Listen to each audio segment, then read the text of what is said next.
नमस्कार दोस्तों, स्वागत है आप लोगों का आपके अपने YouTube चैनल पर। प्रधानमंत्री रोजगार योजना बिजनेस के लिए 10 लाख तक की सहायता, कैसे आप इसे अप्लाई कर सकते हैं, फुल डिटेल्स हैं। कैसे पढ़े लिखे बेरोजगार युवा इससे लाभ उठा सकते हैं। पढ़े लिखे क्या, सिर्फ 8वीं पास भी इससे यहाँ से लाभ उठा सकते हैं। मिनिमम 8वीं पास होना चाहिए।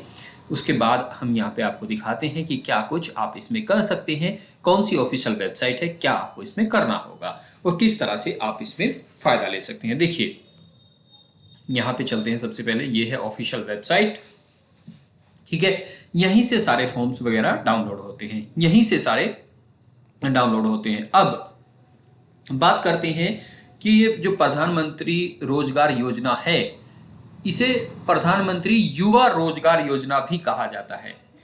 पहले प्रधानमंत्री रोजगार योजना काफी पहले टाइम से चली हुई है, लेकिन अभी इसका नाम बदलकर प्रधानमंत्री युवा रोजगार योजना भी रख दिया गया है। मतलब आप दोनों सर्च करोगे तो दोनों में आपको एक ही चीज है, प्रधानमंत्री रोजगार योजना और प्रधानमंत्री युवा रोजगार योजना, दोनों एक ही चीज है, ठीक है जी।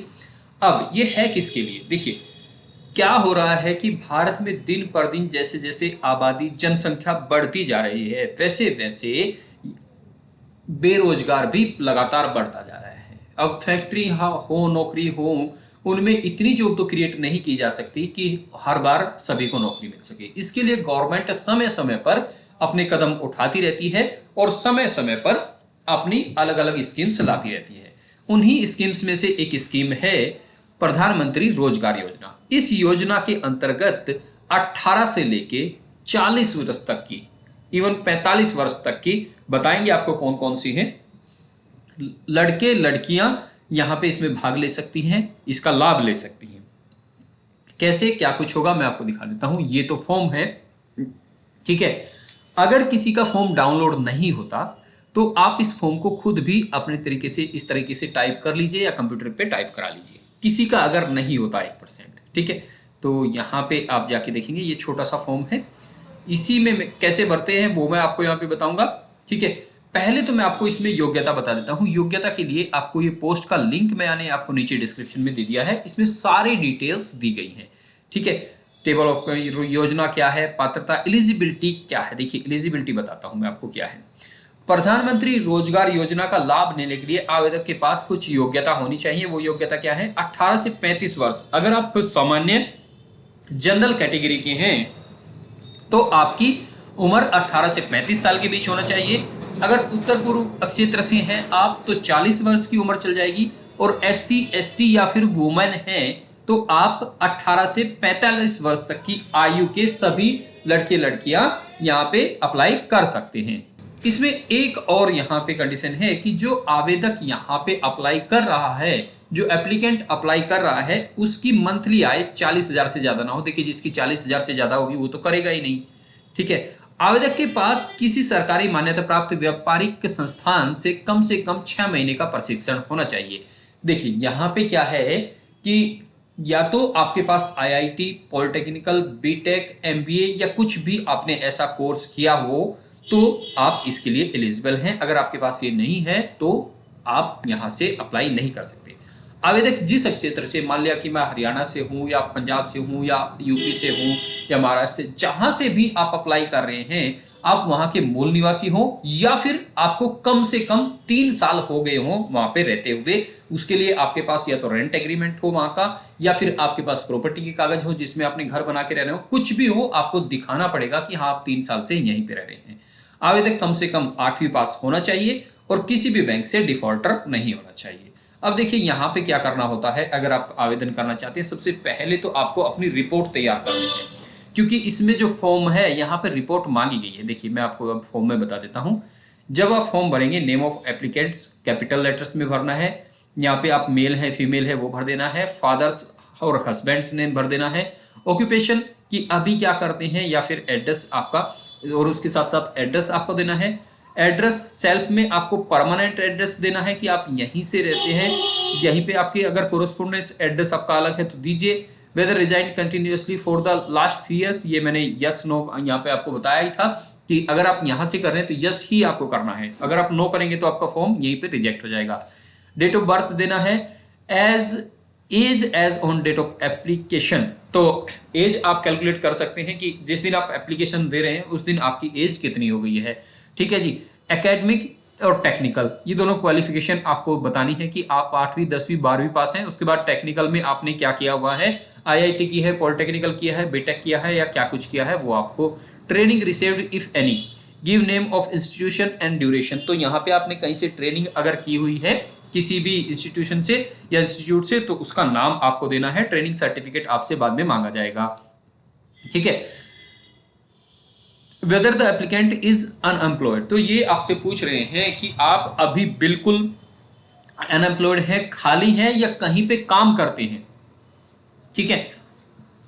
और ये कह रहे हैं कि अगर आप अनएम्प्लॉय हैं तो आपने कहाँ किसी अनएम्प्लॉयमेंट एक्सचेंज में अप्लाई किया है या नहीं किया है। अप्लाई किया है तो यहाँ पे आप उसका रजिस्ट्रेशन नंबर दें कि आपने ये रजिस्ट्रेशन नंबर है, ये आपका आपने यहाँ पे अप्लाई किया है। Whether the applicant belongs to SC ST OBC, अगर आप हैं इनमें से कोई तो यहाँ पे क्लिक कीजिए। Whether the applicant belongs to minority community, तो माइनॉरिटी कम्युनिटी के लिए है तो यस और नहीं है तो नो कीजिए।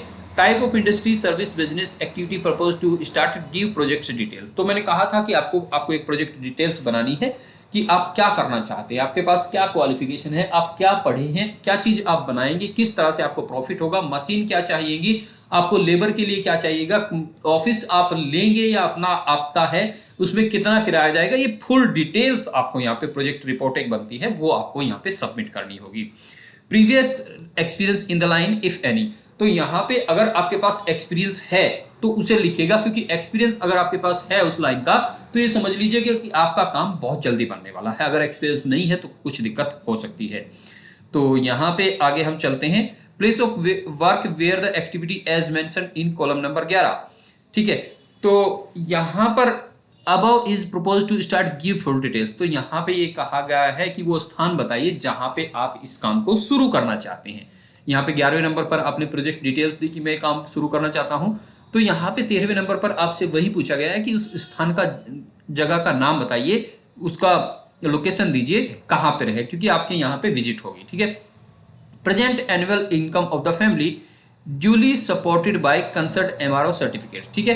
तो ये आपको सर्टिफिकेट, अपना आय का सर्टिफिकेट, पूरी कंप्लीट फैमिली का आय, ये सारा कुछ देना पड़ेगा वहां पे।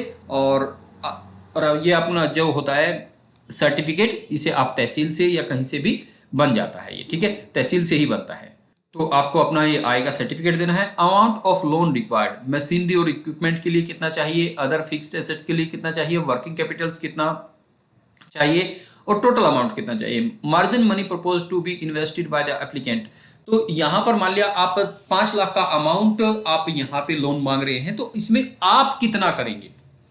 आपने एक रिपोर्ट बनाई है तो आप ये देखिएगा कि अगर आपकी रिपोर्ट यहाँ पे 10 लाख की बनी है तो उसमें से आप कितना यहाँ पे अप्लाई करेंगे, मतलब कितने को आप खुद लगा रहे हैं और कितने का लोन मांग रहे हैं। 10 लाख है तो 10 लाख में से आप गवर्नमेंट से कितना लोन चाहते हैं और आपने आप खुद कितना लगाएंगे। मान लिया 6 लाख आप अपना लगा रहे हैं, 4 लाख गवर्नमेंट से मांग रहे हैं तो शायद आपका काम बन जाए, लेकिन आप 8 लाख गवर्नमेंट से मांग रहे हैं, 2 लाख अपने आप लगा रहे हैं तो शायद आपका फॉर्म रिजेक्ट हो जाए। तो यहाँ पे ये चीज भी ध्यान रखिएगा। वैसे एप्लीकेशन सब तरह की जाती हैं। तो यहाँ पे लिखा है whether taken loan from any banking financial institution state central government, तो आपने कहीं से लोन लिया है तो यस कीजिए, नहीं लिया है तो नो कीजिए। अगर यस है वेदर ऑल रिपेमेंट मेड, अगर हाँ आपने लोन लिया है तो अगर आपने पेमेंट दे दी है तो यस कीजिए, नहीं दी है तो नो कीजिए। If no 417 indicates the balance amount, यानी कि अगर आपने लोन लिया हुआ है और आपका कुछ भी बैलेंस अभी बचता है तो वो यहाँ पे लिखिए।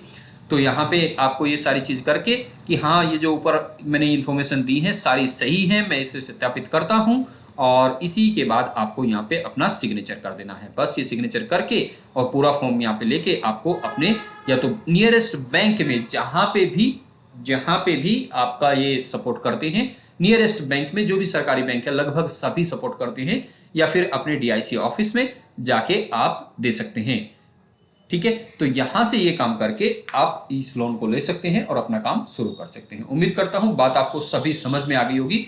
वीडियो अगर आपको समझ में आई है तो वीडियो को प्लीज़ लाइक कर दीजिए, और ये पोस्ट का लिंक मैंने आपको नीचे डिस्क्रिप्शन में दे दिया है। इस फॉर्म का लिंक भी आपको इसी पोस्ट के अंदर मिल जाएगा।